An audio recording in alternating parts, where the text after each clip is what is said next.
wabaddewo akasatiro ku poliisi Mukono omukazi yatuze abaanabe babiri be yeezaalira n'abatta mu bukambwe ate bw'avudde mu mbeera n'agwa musibe munne mu bulago n'amutuga.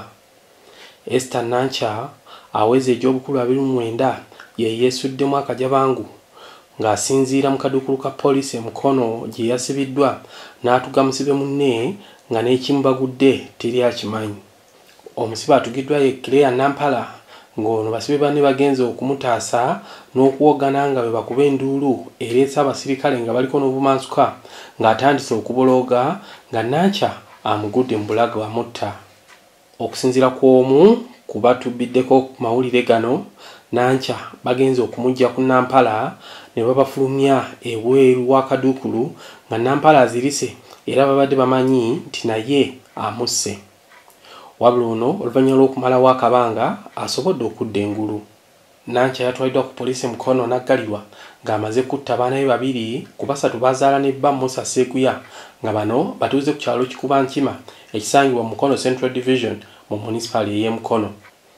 Abaana abattiddwa Ramadhan Lubega w'emyaka 3 ne Shaban Kamogo w'emyaka 6 nga bano baaziikiddwa ku kyalo Bubiro ekisangibwa mu ggombolola y'e Naggoje mu disitulikiti y'Mukono ku Lwokuna.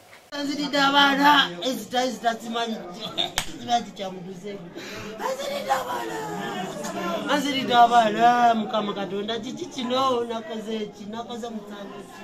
nakoze omusango kimaba nakoze omusango kize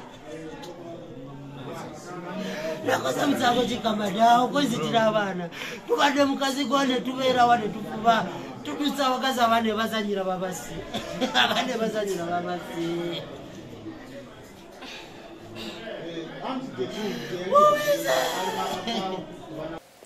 Amabujje gana gazikiddwa wajjajjaabwe Amran Kasozi ng'ono ye mwami wa Kabaka atwala eggombola ya Musaali Naggoje mu ssaza ly'e Kyaggwe.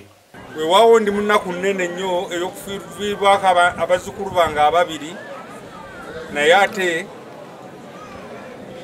mu sayidi endala ndi musanyufu olw'okuba muzze okungumya mu kizibu kino kye ndimu olwaleero. Ebintu si byangu kubanga abaana abo boolaba awo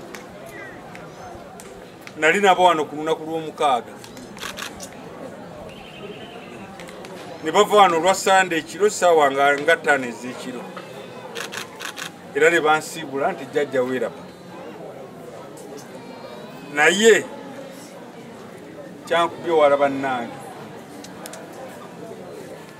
mujja kunsonyiwa nandibadde njogera ebigambo bingi, naye ku kye nalabye n'obwedda gye mpita bannange si byangu. Twesabire ate twekwase Katonda waffe.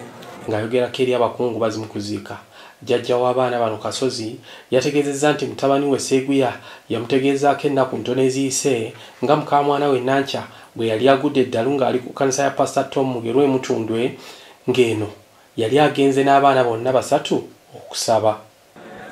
Buli muntu agumire mu ddiini ye mwabadde, muve mu ddiini zino empangirire ezize n'ebintu byazo. Ndowooza mbeera ku radio wano mukiraba bulungi nti ono pasita asibye abantu ku njegere, ono pasita awanda abantu amalusu, ono pasita akuba abantu embooko.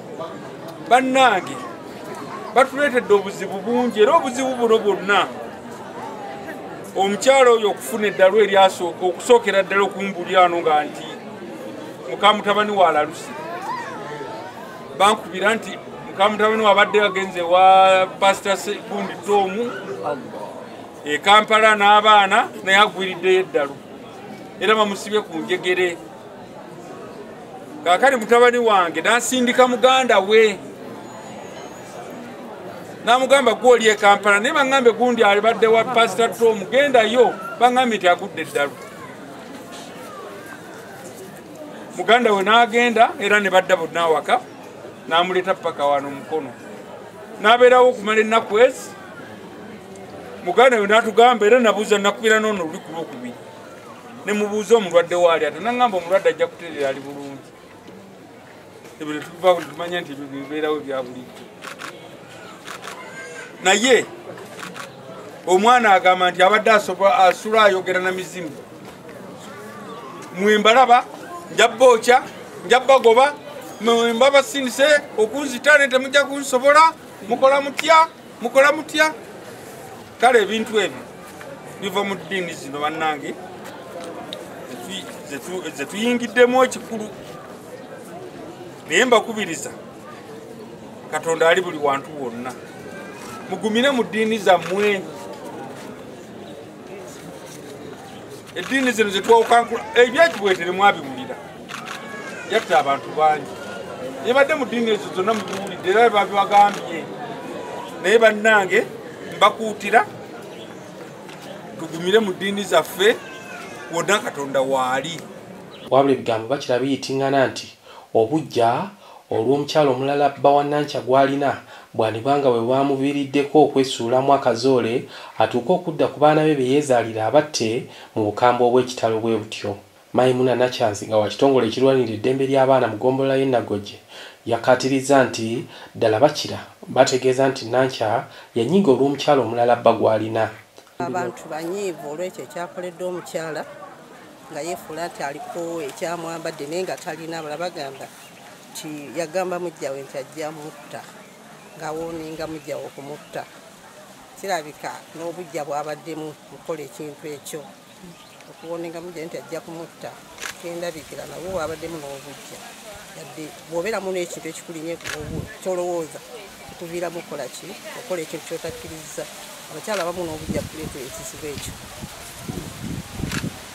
ng'alowooza nti kiyinza okuba nti kinaalumya ki omwami. Kigambibwa nti Nankya yazaalibwa mu ddiini ya Busiraamu kyokka nga yatuuka ekiseera n'agivaamu n'ayingira ey'obulokole.